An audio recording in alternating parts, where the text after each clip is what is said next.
ಆತ್ಮೀಯ H16 news ಅರ್ಥಾತ್ ಹೇ ಸೀತಾರಾಮ್ಗೆ ಸ್ವಾಗತ. ನಾನು ನಿಮ್ಮವ MI ಅಥವಾ ಮಲ್ಲಪ್ಪ ಜೋತಾವರ್. ಅದು ಬೇರೆ. ರೈತ ಸಂಘದ ಹೋರಾಟ ನಿಮಗೆ ಗೊತ್ತದ. ಮೇಲ್ವರೆಗೆ ಎಣ್ಣೆ ಆದಾಗ ಪ್ರತಿಭಟನೆ ಮಾಡುವಂಥ ಒಂದು ಶ್ರಮಜೀವಿಗಳವರು ಮತ್ತು ಸಹಜವಾಗಿ ಬದುಕು ನಡೆಸುವಂಥವರು, ಸಹಜವಾಗಿ ಬಾಳುವಂಥವರು ಅನ್ಯಾಯವಾದ ಅವ್ರು ಸ್ವಲ್ಪ ಜೋರಾಗಿ ಪ್ರತಿಭಟನೆ ಮಾಡ್ತಾರೆ. ಕೆಲವೊಮ್ಮೆ ಅಶ್ಲೀಲ ಶಬ್ದಗಳನ್ನು ಬಳಸುವುದೂ ಉಂಟು. ಆ್ಯಕ್ಚುಲಿ ಬಳಸಬಾರದು. ಅದನ್ನು ಇನ್ನು ಬದಲಾಗಬೇಕಾಗಿದೆ. ಇನ್ನು ಎಷ್ಟು ವರ್ಷ ನಾವು ಹೌದು ನಮ್ಮ ನಾಡಿನ ಸೊಗಡು ಭಾಷೆ ಅನ್ನುವಂಥದ್ದು ಅನೇಕ ಕಡೆ ನಾವು ಸಹಜವಾಗಿ ಅಶ್ಲೀಲ ಶಬ್ದ ಬಳಸಿದ್ರೆ ಅದು ಅಶ್ಲೀಲ ಅನ್ನಿಸೋದಿಲ್ಲ, ಆ ಸಂದರ್ಭ ತಕ್ಕಂಗೆ. ಆದರೆ ಕೆಲವೊಮ್ಮೆ ಏನಾಗಿಬಿಡ್ತದಪ್ಪ ಅಂದ್ರೆ ಅಶ್ಲೀಲ ಶಬ್ದ ವಿವಾದಕ್ಕೆ ಕಾರಣಗಳು ಆಗ್ತಾ ಇರ್ತಾವೆ. ಹಂಗೆ ರೈತರು ಅನೇಕ ಕೇಸುಗಳು ಆಗಿದಾವೆ, ಇಲ್ಲ ಅಂತಲ್ಲ. ಈಗ ಒಂದು FIR ಆಗಿದ್ರೆ ಆ ಭಾಗದ ತಹಸೀಲ್ದಾರ್ ಅವ್ರಿಗೆ ಒಬ್ಬ ರೈತ ಮುಖಂಡರು ಅಸಭ್ಯವಾಗಿ ಅಶ್ಲೀಲವಾಗಿ ಬೈದರು ಅನ್ನೋ ಕಾರಣಕ್ಕಾಗಿ ಒಂದಿಲ್ಲ ನಾವು ರೈತರು ಸಹಿತ ತಿಳ್ಕೊಬೇಕಾಗ್ಯದ. ಬೈಯೋದ್ರಿಂದ ಚೀರಾಡೋದ್ರಿಂದ ನ್ಯಾಯ ಸಿಗ್ತೈತಿ ಅನ್ನುವಂಥದ್ದು ತಪ್ಪು. ಬೈದಾಯ್ತು, ಹಿಂಸಾರೂಪ ತೊಗೊಳ್ಳೋದಾಯಿತು, ಮತ್ತೇನು ಮಾಡೋದಾಯ್ತು, ಅದು ಸರಳ ಆಗಿಬಿಡ್ತದೆ ಆಡಳಿತಕ್ಕೆ. ಅದೇ ಒಂದು ಕಾರಣ ಹಿಡ್ಕೊಂಡು ಕೇಸ್ ಹಾಕ್ಕೊಳ್ಳೋದು ಮಾಡೋದು. ನಿಮ್ಮ ಏನು ಉದ್ದೇಶ ಇರ್ತದೆ, ನಿಮ್ಮ ಬೇಡಿಕೆ ಇರ್ತದೆ, ಅದು ಡಿರೇಲ್ ಮಾಡೋದು, ಅದಕ್ಕೆ ಹಾದಿಯಾಗಿಬಿಡ್ತದೆ. ಹೀಗಾಗಿ ಭಾಳಷ್ಟು ಹೋರಾಟಗಳು ಸೋಲ್ತಾವೆ. ಗಾಂಧೀಜಿಯವ್ರು ನೋಡ್ರಿ ಇಡೀ ತಮ್ಮ ಜೀವನ ತುಂಬ ಹೋರಾಟ ಮಾಡಿದರು. ಎಲ್ಲಿಯೂ ಅಸಭ್ಯವಾಗಿ ಅಶ್ಲೀಲವಾಗಿ ಬಳಸಲೇ ಇಲ್ಲ. ಆದರೂ ನಮ್ಮ ಕಾರ್ಯವನ್ನು ಸಾಧಿಸಿದರು. ಕಾರಣ ಅಂದ್ರೆ ನಾವು ಮೊದಲು ನಾಗರಿಕವಾಗಿ ವರ್ತಿಸುವುದನ್ನು ಪ್ರತಿಯೊಬ್ಬರು ಆಯ್ತು. ನೀವು ಏಕವಚನದಲ್ಲಿ ಮಾತಾಡ್ತಿರೋ ದ್ವಿವಚನದಲ್ಲಿ ಮಾತಾಡ್ತಿರೋ ಆ ಬೇರೆ ವಿಷಯ, ಬಹುವಚನದಲ್ಲಿ ಮಾತಾಡ್ತಿರೋ ಅದು ಬೇರೆ ವಿಷಯ. ಆದರೆ ಇಲ್ಲೇ ಅಶ್ಲೀಲ ಶಬ್ದಗಳನ್ನು ಬಳಸೋದು ತಪ್ಪು. ಅದನ್ನು ಬಳಸಿದಕ್ಕಾಗಿ ಅವ್ರು ಕೇಸ್ ಹಾಕೋದು ಅನುಕೂಲ ಆಯಿತು, ಹಾಕಿದರು.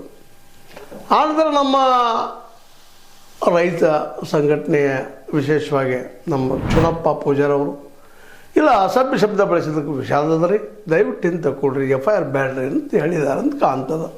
ಅವ್ರು ಒಪ್ಪರ ಹೇಳ್ಕೊಂಡ್ರು. ಅದು ನಮ್ಮ ತಹಸೀಲ್ದಾರ್ ಅವರು ದೊಡ್ಡ ಮನಸ್ಸು ಮಾಡಬೇಕಾಗಿತ್ತು. ಯಾಕಂದ್ರೆ ವಿಶೇಷವಾಗಿ ಇಲ್ಲೆಲ್ಲ ಅಧಿಕಾರಿಗಳು ಹೆಚ್ಚು ಕಡಿಮೆ ರೈತ ಕುಟುಂಬದಿಂದ ಬಂದಿರ್ತಾರೆ. ಮ್ಯಾಕ್ಸಿಮಮ್ ರೈತ ಕುಟುಂಬದಿಂದ. ನಂತರದಲ್ಲಿ ರೈತರನ್ನು ಮರಿತಾರೆ, ಆ ಮಾತು ಬೇರೆ. ಭಾಳ ಜನ ಕೆಲವು ಒಳ್ಳೆಯವರಿದ್ದಾರೆ, ಇಲ್ಲ ಅಂತಲ್ಲ, ಬೆರಳಿಕೆ ಮೇಲೆ ಅಂತ ಹೇಳ್ಬೋದು ನಾವು. ಸ್ವತಂತ್ರವಾದ ಮೀಡಿಯಾಗೆ ಬೇಕಾಗಿರುವುದು ಸ್ವತಂತ್ರ ಧ್ವನಿ. ಆ ಸ್ವತಂತ್ರ ಧ್ವನಿ ಉಳಿಸಲು ನೀವು ಮಾಡಬೇಕಾದದ್ದು ಇಷ್ಟೇ. ಅದೇನಪ್ಪಾ ಅಂತಂತಂದ್ರೆ ನಿಮ್ಮ ಕೈಲಾದಷ್ಟು ಸಹಾಯ ಈ ಚಾನಲ್ಗೆ ಮಾಡಿ ಹಾಗೂ ನಿಮ್ಮ ಧ್ವನಿಯನ್ನು ಕಾಪಾಡಿಕೊಳ್ಳಿ. ರೈತರನ್ನು ಮರೆತು ಬಿಟ್ಟ ಇಲ್ಲಿಯ ಸಮಸ್ಯೆಗೆ ರೈತರ ಕಾರಣ ಅನ್ನೋಷ್ಟು ತಿಳ್ಕೊಂಡ್ಬಿಟ್ಬಿಟ್ಟಿರ್ತಾರೆ. ರೈತರು ಏನಾದರೂ ಪ್ರತಿಭಟನೆ ಮಾಡ್ಲಿಕ್ಕೆ ಬಂದ್ರೆ ಇವರೇನು ಬಂದ್ರಪ್ಪ ತೆಳ್ಳುಗಳು ಅನ್ನೋದು ಮನಸ್ಥಿತಿ ಅವರು ಇರ್ತಾರೆ. ಒಳಗೆ ಬೈತಿರ್ತಾರೆ. ಅದು ನಾಗರಿಕವಾಗಿ ಮೇಲೆ ಬಹುವಚನದಲ್ಲಿ ಚಂದ ಮಾತಾಡ್ತಿರ್ತಾರೆ ಭಾಳಷ್ಟು ಜನ. ಎಲ್ಲರೂ ಅದಂತಲ್ಲ, ಇರಲಿ. ಇದರಲ್ಲಿ ಅನೇಕರಿಗೂ ಅದಾವ ರೈತರ ಬಗ್ಗೆ ಕಾಳಜಿದಂಥ ರೈತ ಸಮುದಾಯದಿಂದ ಬಂದಂಥ ಜನರು ಇದ್ದಾರೆ. ಏನಾದರೂ ಮಾಡಬೇಕಪ್ಪ ಈ ಜನಕ್ಕೆ ಅಂತೇಳಿ. ಆದರೆ ಆ ಸಂಖ್ಯೆ ಸ್ವಲ್ಪ ಕಡಿಮೆ ಆಗ್ತಾ ನಡೆದ, ಅದು ಅಷ್ಟೇ ಸತ್ಯದ. ಈಗ ನಾವು ಹೇಳಬೇಕಾಗಿದ್ದು ಏನಪ್ಪ ಉದ್ದೇಶ ಅಂದರೆ, ಕ್ಷಮೆ ಕೇಳಿದ ಮೇಲೆ, ವಿಷಾದ ವ್ಯಕ್ತಪಡಿಸಿದ ಮೇಲೆ ರೈತ ಸಮುದಾಯದ ಲೀಡರು, ರೈತ ಸಂಘದ ಲೀಡರು, ಚುನಾಪನವರು ಅದಕ್ಕೆ ನಮ್ಮ ತಹಸೀಲ್ದಾರರು ದೊಡ್ಡ ಮನಸ್ಸು ಮಾಡಿ FIR ಹಿಂದೆ ತಕ್ಕೊಳ್ಬೇಕಾಗಿತ್ತೇನೋ. ಇಲ್ಲಾಂದ್ರೆ ಈಗ ನೋಡ್ರಿ ಹೊಸ ಸಂಘರ್ಷಕ್ಕೆ ಸ್ಟಾರ್ಟ್ ಆಗಿಬಿಡಿ. ಮೂಲ ಉದ್ದೇಶ ಏನಿತ್ತು, ರೈತರದ್ದೇನೋ ಬೇಡಿಕೆ ಇತ್ತು, ಅರಣ್ಯ ಇಲಾಖೆ ಸಂಬಂಧಿಸಿದೇನೋ ಅದರ ಬಗ್ಗೆ ಅಲ್ಲಿ ತೊಗೊಳ್ಬೇಕಾಗಿತ್ತು, ತಹಸೀಲ್ದಾರ್ ಬರಬೇಕಾಗಿತ್ತು. ಪಾಪ ಅವ್ರಿಗೆ ಆರಾಮಿರಲ್ಲ ಅಂತ ಅವ್ರು ಹೇಳ್ಕೊಳ್ತಾ ಇದ್ದಾರೆ. ಅದಕ್ಕೆ ಸಾಕ್ಷಿಗಳು ನಿರ್ಮಾಣ ಮಾಡಿ ಹೇಳಿದ್ದಾರೆ. ಅವರು ಸಾಕ್ಷಿ ಇದಾವೆ. ಅದಕ್ಕೆ ಇಲ್ಲದೆ ಹೇಳಿದಾಗ ಏನೋ ಅವ್ರಿಗೆ ಒಳಗಿರ್ಬೋದು, ಸುಮ್ಮನೆ ಏನೋ ಮಾಡ್ತಾ ಇದ್ದಾರೆ ಅಂತ ತಿಳ್ಕೊಂಡು ಯಾವುದೋ ಒಬ್ಬ ರೈತ ಸಹಜವಾಗಿ ತನ್ನ ಒಂದು ಜನಪದ ನುಡಿಯನ್ನು ಮಾತಾಡಿದ್ದಾರೆ. ಅದರಲ್ಲಿ ಒಂದು ಸ್ವಲ್ಪ ಅಷ್ಟು ಶಬ್ದಗಳು ಬಳಸಿದ್ದಾರೆ. ಅದನ್ನು ಹಿಡ್ಕೊಂಡು ಇವ್ರು ಮಾತಾಡಿದಕ್ಕೆ ಇವತ್ತು ರೈತ ಸಮುದಾಯದ ಇರ್ಬೋದು, ಇಲ್ಲದೆ ಇರ್ಬೋದು, ಏನೂ ಇರಲಿ. ಒಬ್ಬ ತಹಸೀಲ್ದಾರ್ ಒಬ್ಬ ಅಧಿಕಾರಿಗೆ ನಾಡಿ ಮಿಡಿದು ಗೊತ್ತಿರೋದಿಲ್ಲ ಅಂತಲ್ಲ, ಒಳ್ಳೆಯ ಅಭ್ಯಾಸಗಳು ಇರ್ತಾರೆ ಅವರು. ಆ ಭಾಷೆ ಏನೋ ರೋಡ್ಸಾಗಿ ಬಂದದಪ್ಪ, ಆಯ್ತು ನಾವು ಒಂದು FIR ಹಾಕ್ಬೇಕಂತ ಮಾಡಿದ್ವಿ, ಕ್ಯಾನ್ಸಲ್ ಅನ್ಬೋದಾಗಿತ್ತು. ಆದರೆ ಅವರು ಇಲ್ಲಿವರೆಗೆ ಅಂದಿಲ್ಲ. ಈಗ ಅಂದಿಲ್ಲ ಅಂದ ತಕ್ಷಣ FIR ಭಾಳ ದಿರಕಕ್ಕೆ ಹೋಗ್ತದೆ ಅಂತೇಳಿ, ಮತ್ತು ಇಲ್ಲಾಂದ್ರೆ ರೈತ ಸಂಘಟನೆಗಳು ಆಗೋದು ಭಾಳ ಕಷ್ಟ ರೀ. ಇವತ್ತೇನೋ ಮೂಮೆಂಟ್ ಮಾಡ್ತಾ ಇದ್ದಾರೆ. ಶಶಿಕಾಂತ್ ಗುರೂಜಿ ಆಗಿರ್ಬೋದು, ನಮ್ಮ ಚುನಪ್ಪ ಪೂಜಾರಿ ಆಗಿರ್ಬೋದು, ಸ್ವಲ್ಪ ರೈತರು ಜಾಗೃತಿ ಮಾಡ್ತಾ ಇದ್ದಾರೆ. ಇದು ಮುರಿದು ಬೀಳಬಾರ್ದು, ಧೈರ್ಯ ಕೊಡಬೇಕು ಅವ್ರಿಗೆ. FIR ಅಂದ್ರೆ ಪಾಪ ಪೊಲೀಸ್ ಸ್ಟೇಷನ್ ಅನ್ನಿಸ್ತಾರೆ. ಪಾಪ ಪೊಲೀಸ್ ಭಾಳಷ್ಟು ಜನ ನಮ್ಮ ರೈತರು ಪೊಲೀಸ್ ಸ್ಟೇಷನ್ ಸಾಕು ಭಯಸ್ವಾಗಿಬಿಡ್ತೀವಿ. ಇವತ್ತು ಹಳ್ಳಿಗಳಲ್ಲಿ ನೋಡಿದ್ವಿ ನಾವು. ಅದಕ್ಕೆ ನಮ್ಮ ಗುರುಗಳೊಬ್ರು ಅಂತಿದ್ರು, ಏನಿಲ್ಲಪ್ಪ ನಾ ಪ್ರೊಫೆಸರ್ ಆಗಿದ್ದೀನಿ, ನನಗೆ ಯಾರು ಕಿಮ್ಮತ್ತು ಕೊಡೋದಿಲ್ಲ. ಆದರೆ ಒಬ್ಬ ಪೊಲೀಸರು ಕೈಯಾಗ ಲಾಠಿ ಹಿಡ್ಕೊಂಡು ಹೋದ್ರೆ ಹಳ್ಳಿಯಾಗ ಬಡ ಹಿಂದೆ ಸಿಗ್ತಾರೆ, ಎಲ್ಲ ಕಡೆಯಿಂದ ಸಿಗ್ತಾರೆ, ಹರಿಸ್ತಾರೆ ಅಂತೇಳಿ. ಅಷ್ಟರ ಮಟ್ಟಿಗೆ ಇವತ್ತು ನಮ್ಮ ಹಳ್ಳಿಗಾಡದ್ರಿ. ಇದು ಶಹರದಲ್ಲೂ ಇದ್ರ ಅರ್ಥ ಇಲ್ಲ ಅಂತಲ್ಲ. ಪೊಲೀಸರು ಅಂದ್ರೆ ಭಯ ಪಡ್ತಾರೆ. ಪೊಲೀಸರಿಗೆ ಹೋಗಿ ಕಂಪ್ಲೇಂಟ್ ಕೊಡೋದ್ರೆ ನಾವು ಅಲ್ಲಿ ನೀವು ಅಲ್ಲಿ. ಇಂಥ ಪ್ರಸಂಗದಲ್ಲೇ ಇವ್ರು FIR ಮಾಡಿ ಪೊಲೀಸರು ಬಂದು ಅವ್ರನ್ನ ಹೇಳ್ಕೊಂಡು ಹೋಗುವಂಥ ಪ್ರಸಂಗ ಬಂದಾಗ ಸಹಜವಾಗಿ ಒಂದು ಸಂಘಟನೆ ಬೆನ್ನ ಹತ್ತಿದ ಜನ ಹಿಂದೆ ಇರ್ತಾರೆ. ಅದಕ್ಕೆ ಇವತ್ತು ಅವ್ರ ಪರವಾಗಿ, ರೈತರ ಪರವಾಗಿ ಇವತ್ತು ಬಂದು ಚೂರಪ್ಪನವರು ನಾವು 19 ತಾರೀಕಿಗೆ ಹೆಚ್ಚು ಒಂದು 14 ಜಿಲ್ಲೆಗಳಿಂದ ನಾವೆಲ್ಲರೂ ರೈತರನ್ನ ಕರೆದು ನಾವು ಪ್ರತಿಭಟನೆ ಮಾಡ್ತೀವಿ ಅಂತ ಹೇಳ್ತಾ ಇದ್ದಾರೆ. ನೀವು ಕೇಸಿನ ತಗೊಂಡ್ರೆ ಇಲ್ಲ ನಾವು ಪ್ರತಿಭಟನೆ ಮಾಡ್ತೀವಿ ಅನ್ನುವಂಥ ಒಂದು 19 ತಾರೀಕಿಗೆ ಅಂದ್ರೆ ನಾಳೆ ಮಾಡ್ತೀವಿ ಅಂತ ಹೇಳಿದ್ದಾರೆ. ಈಗ ತಹಶೀಲ್ದಾರ್ ಅವರು ಹಿಂದೆ ತಗೊಳ್ತಾರೋ ಇಲ್ಲ ಅವ್ರಿಗೆ ಬಿಟ್ಟು ವಿಷಯ. ಯಾಕೆಂತಂದರೆ ತಕ್ಕೊಳ್ರಿ ಅಂತ ಹೇಳಿಕ್ಕೆ ನಮ್ಗೆ ಹಕ್ಕಿಲ್ಲ. ಅವ್ರಿಗೆ ಅಶ್ಲೀಲ ಭಾಷೆ ಬೈದಿದ್ದಕ್ಕೆ ಅಂದಿದ್ದಕ್ಕೆ ನೋವಾಗ್ಯದ ಇಟ್ಟಿದ್ದಾರೆ ಅವರು. ಅದಕ್ಕೆ ಇನ್ನು ಅಲ್ಲಿಯ ರೈತ ಪರವಾಗಿ ಸರ್ಕಾರಿ ನೌಕರರು ಅಥವಾ ಅಲ್ಲಿಯ ವರ್ಕರ್ಸು ಅವರು ಪ್ರತಿಭಟನೆ ಮಾಡೋ ಸಾಧ್ಯತೆಗಳಿದ್ದಾವೆ. ಇವೆರಡೂ ಪ್ರತಿಭಟನೆ ಆಗಬಾರ್ದಾಗಿತ್ತಂದರೆ ಎರಡೂ ಕಡೆಯಿಂದ ಅಂಥ ದೊಡ್ಡ ವಿಷಯ ಏನಲ್ಲದು.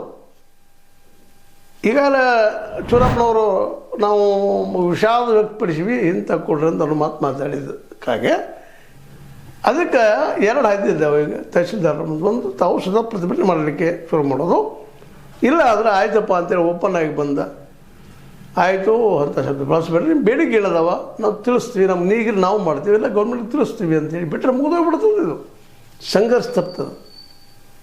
ಅದಕ್ಕೆ ಎರಡೂ ಕಡೆಯ ರೈತರು ಪ್ಲಸ್ ನಮ್ಮ ತಹಶೀಲ್ದಾರರು ದೊಡ್ಡ ಮನಸ್ಸು ಮಾಡಬೇಕು. ಇದನ್ನು ಮಾಡಲೇಬೇಕಾದಂಥದ್ದು. ಅದರಲ್ಲೂ ರೈತ ಸಂಘಟನೆ ಯಾಕೆ ಮಾಡಬೇಕಪ್ಪ ಅಂತಂದ್ರೆ ದೊಡ್ಡ ಮನಸ್ಸನ್ನು ಇನ್ನೂ ದೊಡ್ಡದು ಸಾಹಸದ ಅಫಿಲ್ ಟಾಸ್ಕ್ ಅದ. ಎಲ್ಲಿವರೆಗೆ ರೈತರ ಕೈಯಲ್ಲಿ ಅಧಿಕಾರ ಬರೋದಿಲ್ಲವೋ ಅಲ್ಲಿವರೆಗೆ ಒಂದಿಷ್ಟು ಕೆಲವೊಂದು ಟೈಮ್ದಾಗ ಹುಲ್ಲಾಗಿ ಬದುಕುವಂತ ನಾವು ಭಾಳ ಗಟ್ಟಿಗರಿದ್ದೀವಿ ಅಂತ ತಿಳ್ಕೊಂಡು ಈ ಬಂಡೆಗಲಿಗೆ ಹಾಯ್ದಪ್ಪ ಅಂದ್ರೆ ನಮ್ಮ ತಲೆ ಬಡ್ಕೊಳ್ಳೋದು ಅಂತ ಹಂಗಂತೇಳಿ ಹೋರಾಟ ಬಿಡಬೇಕು ಅಂತಲ್ಲ. ಗಾಂಧೀಜಿಯವರು ಎಂದೂ ಬಿಡ್ತಾ ಇರಲಿಲ್ಲ. ಗಾಂಧೀಜಿಯವ್ರ ಪದವನ್ನು ಇನ್ನಷ್ಟು ಪರ್ಫೆಕ್ಟಾಗಿ ಮಾಡಿಕೊಂಡು ಈ ಹೋರಾಟ ಮಾಡಬೇಕಾಗ್ಯದ. ಇನ್ನಾದರೂ ಮುಂದಿನ ದಿನಗಳಲ್ಲೇ ಅಶ್ಲೀಲ ಶಬ್ದ ಬಳಸುವಾಗಿಲ್ಲ. ನಿಮ್ಮ ಬೇಡಿಕೆಯನ್ನು ನೀಡ್ರಿ, ಹೋರಾಟ ಮಾಡಿರಿ, ಅಶ್ಲೀಲ ಶಬ್ದ ಬಳಸಿ ನಿಮ್ಮ ಮೋಟಿವ್ ಏನದ ಸಾಧಿಸುತ್ತದೆ, ಏನಾದರೂ ಪಡ್ಕೊಳ್ಳೋದು ಸರ್ಕಾರದಿಂದ ಆ ದಿಶೆಯಲ್ಲಿ ಹೋದ್ರೆ ಭಾಳ ಒಳ್ಳೆಯದು. ಅದೇ ಕಾರಣ ನಮ್ಮ ತಹಶೀಲ್ದಾರ್ ಅವರಾದ್ರೂ ಸಹಿತ ಅವರು ದೊಡ್ಡ ಮನಸ್ಸು ಮಾಡಬೇಕು. ಯಾವುದೋ ದೇಶದವರು ಇಲ್ಲವರು ರೈತರ ಸಮಸ್ಯೆಯನ್ನು ಬಲ್ಲಂಥವರು ಮತ್ತು ಜೊತೆಗೆ ರೈತರ ಬದುಕನ್ನು ಸಮೀಪ ನೋಡುವಂಥ ಒಬ್ಬ ವಿದ್ವತ್ ಇದ್ದಂಥ ಜನರು. ಹೀಗಾಗಿ ಅವರಲ್ಲಿ ನಾವು ರಿಕ್ವೆಸ್ಟ್ ಮಾಡೋದೇನಪ್ಪ ಅಂದ್ರೆ ದೊಡ್ಡ ಇಶ್ಯೂ ಮಾಡಬೇಡ್ರಿ, ಹಿಂದೆ ತಗೊಂಡ್ಬಿಡ್ರಿ. ರೈತರ ಮೂಮೆಂಟನ್ನು ತಡಿ ಮಾಡ್ಲಿಕ್ಕೆ ಹೋಗ್ಬೇಡ್ರಿ. ಮತ್ತು ತಡಿ ಮಾಡ್ಲಿಕ್ಕೆ ಹೋಗ್ಬಿಟ್ರೆ ಈಗಾಗಲೇ ಅವ್ರಿಗೂ ಗೊತ್ತದ ಎದುರಾಳಿಗಳಿಗೆ, ನಮ್ಮ ರೈತ ಮುಖಂಡರಿಗೆ. ಇದನ್ನು ನಾವೇನಾದರೂ FIR ಫೈನಲ್ ಮಾಡಿಸಿ ಅವ್ರನ್ನ ಕಾನೂನಿಗೆ ಶಿಕ್ಷಿದ್ರೆ ಅವ್ರನ್ನ ನಂತರ ಮುಂದಿನ ದಿನದಲ್ಲಿ ಮೂಮೆಂಟಿಗೆ ಬರಲಿಕ್ಕಿಲ್ಲ ಅನ್ನೋಂಥ ಆತಂಕ ಅವ್ರಿಗೆ ಅದ. ಅದಕ್ಕಾಗಿ ಅವ್ರನ್ನ ಬಿಡೋದು ಭಾಳ ಯೋಗ್ಯ. ಮತ್ತು ಇದಕ್ಕೆ ಪ್ರತ್ಯೇಕ ಮತ್ತೆ ಪ್ರತಿಭಟನೆ ಮಾಡೋದು ಮತ್ತೇನು ಮಾಡುವಂಥ ಕೆಲಸವನ್ನು ತಹಶೀಲ್ದಾರ್ ಮತ್ತು ಅವ್ರ ಅಧಿಕಾರಶಾಹಿ ವರ್ಗ ಮಾಡಿದಪ್ಪ ಅಂತಂದ್ರೆ ಇದು ಇಲ್ಲಿಗೆ ನಿಲ್ಲುವಂಥದ್ದಲ್ಲ. ಮತ್ತು ಇನ್ನೊಂದು ಮೂಮೆಂಟ್ ಆಗ್ಬೋದು. ಮತ್ತು ಇನ್ನೊಂದು ನೀವು ಎಲ್ಲ ತಿಳ್ಕೊಳ್ಳುವಂಥದ್ದು, ರೈತರ ಬೇಡಿಕೆಗಳು ಜೆನ್ಯೂನ್ ಇದಾವೆ, ಅದು ಕೇಳೋ ಪದ್ಧತಿ ಸರಿ ಇಲ್ಲ. ಆ ಕೇಳೋ ಪದ್ಧತಿಯಲ್ಲಿ ಅಶ್ಲೀಲ ಶಬ್ದ ಬಳಸ್ತಾ ಹೋದರೆ ರೈತ ಸಂಘ ಈಗಾಗಲೇ ಮನಕ್ಕೆ ಹೋಗಿ ಮುಟ್ಟುವಂಥ ಕೆಲಸ ಮಾಡಲಿಕ್ಕತ್ತದ. ಈಗಾಗಲೇ ಪ್ರತಿಯೊಂದು ಹಳ್ಳಿಗೆ ಹೋಗುವಂಥ ಕೆಲಸ ಮಾಡ್ತಾ ಇದ್ದಾರೆ.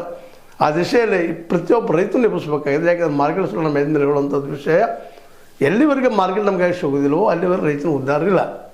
ಇವತ್ತೇನೋ ನಾವು ಎಲ್ಲ ರೈತರ ಬಗ್ಗೆ ಮಾತಾಡ್ತೀವಿ, ನಾವು ಸಾವಯವ ಮಾಡಿರಿ, ನ್ಯಾಚುರಲ್ ಮಾಡಿರಿ, ಎಲ್ಲ ಮಾಡಿ ಇವತ್ತು ಬೆಳೀತಾ ಇದ್ದಾರೆ. ರೈತ ಬುದ್ಧಿವಂತ ಆಗಿದ್ದಾರೆ ಬೆಳೆದ್ರಲ್ಲಿ. ಯಾಕಂದರೆ ಒಬ್ಬ BSc MSc ಅಗ್ರಿ ಆದಂಥವರು ಬಂದು ಅಗ್ರಿಕಲ್ಚರ್ ಇವತ್ತು ಮಾಡ್ತಾ ಇಲ್ಲ. ಇದಕ್ಕೆ ಕಾರಣ ಏನಂದ್ರೆ ಅಗ್ರಿಕಲ್ಚರ್ ಲಾಭದ ಉದ್ಯೋಗ ಅಲ್ಲ ಅಂತ ಅವರು ಒಪ್ಕೊಂಡಾರ. ಅದನ್ನು ಪಾಪ ಒಪ್ಕೊಂಡಂಥ ಉದ್ಯೋಗವನ್ನು ಇವರು ಮಾಡ್ತಾ ಇದ್ದಾರೆ ರೈತರು ಲಾಸ್ ಮಾಡಿಕೊಂಡು. ಪ್ರತಿ ಟನ್ ಕಪ್ಪಿಗೆ 1200 ರಿಂದ 1500 ರೂಪಾಯಿ ಲಾಸ್ ಮಾಡ್ಕೊಂಡು ಇವತ್ತು ಉದ್ಯೋಗ ಮಾಡ್ತಾ ಇದ್ದಾರೆ. ಇದನ್ನು ಇವರು ಎಲ್ಲ ಗಮನದಲ್ಲಿಟ್ಟುಕೊಂಡ ಅದೇ ಕಾಲಕ್ಕೆ ರೈತರು ಸಹಿತ ತಮ್ಮ ಬೇಡಿಕೆಗಳಿಗೆ ಗಾಂಧೀಜಿಯವ್ರನ್ನ ಇನ್ನಷ್ಟು ಅಭ್ಯಾಸ ಮಾಡಿ ಗಾಂಧೀಜಿಯವ್ರನ್ನೆಲ್ಲಿ ಹೋದ್ರೆ ನಿಶ್ಚಿತವಾಗಿ ಯಶಸ್ವಿ ಆಗ್ತಾರೆ. ಆಗ್ಲಿಕ್ಕೆ ಹೆಚ್ಚಿದ್ದಾರೆ. ಈಗ ರೈತರು ಕೂಡ್ತಾ ಇದ್ದಾರೆ. ಅದಕ್ಕೆ ಸಾಕ್ಷಿ ಗುರ್ಲಾಪುರ್ ಮೂಮೆಂಟಿನ ಸಾಕ್ಷಿ. ಅದರಿಂದ ಎಲ್ಲರಿಗೂ ನೈತಿಕ ಬಲ ಬಂದದ. ರೈತರಿಗೆ ನಾವೇನಾದರೂ ಸಾಧಿಸ್ತೀವಿ ಅಂತೇಳಿ ಅವ್ರು ಇನ್ನಷ್ಟು ಗಾಂಧಿಯನ್ನು ಅಭ್ಯಾಸ ಮಾಡಿ ಗಾಂಧಿ ಹಾದಿಯಲ್ಲಿ ಹೋದ್ರೆ ಯಾವ ಸರ್ಕಾರ ಆದರೂ ಬಗ್ಲೇಬೇಕು ಅಂತ ಹೇಳ್ತಾ ಅದೇ ಕಾಲಕ್ಕೆ ತಹಸೀಲ್ದಾರ್ ಅವರು ಈಗ ರೈತರು ಒಂದು ಹೆಜ್ಜೆ ಹಿಂಸರಿದ್ದಾರೆ ವಿಷಾದ ವ್ಯಕ್ತಪಡಿಸಿ ತಾವು ಈ ದಿಶೆಯಲ್ಲಿ FIR ಹಿಂದೆ ತಗೊಂಡ್ರೆ ಯೋಗ್ಯ ಅನ್ನೋದು ಒಂದು ಅಭಿಪ್ರಾಯ. ನಿಮಗೆ ಬಿಟ್ಟಂಥ ವಿಷಯ. ನೀವು ಪ್ರತಿಭಟನೆ ಮಾಡ್ತಿರೋ ಇಲ್ಲ ರೈತರ ಮನಸ್ಸು ಗೆಲ್ಲುವಂಥ ಕೆಲಸ ಮಾಡ್ತಿರೋ. ಯಾಕಂದರೆ ಇಲ್ಲಿ ನಾವೆಲ್ಲ ಕೂಡೇ ಬದುಕಬೇಕಾಗಿದ್ರಿ. ಎದ್ಗಳು ಒಬ್ಬರು ಮುಖ ನೋಡೋರು ಅಲ್ವಾ. ಜಗಳಾಡ್ತಾ ಹೋದರೆ ಏನೂ ಸಾಧ್ಯ ಆಗ್ಲಿಕ್ಕೆ ಸಾಧ್ಯ ಇಲ್ಲ ಅಂತ ಹೇಳ್ತಾ ಇದು ನಿಮ್ಮ ಲೈಕ್ ಆಗಿರ್ಬೋದು. ಲೈಕ್ ಮಾಡಿ, ಶೇರ್ ಮಾಡಿ, ಕಮೆಂಟ್ ಮಾಡಿ, ಜೊತೆಗೆ ಸಬ್ಸ್ಕ್ರೈಬ್ ನಿಲ್ಲಿಸ್ಬಾರ್ದು. S16 ನ್ಯೂಸ್ ಅರ್ಥ ದೇಶ ತರ ಸತ್ಯ ಕೈಗಡಿ ವಂದನೆಗಳು.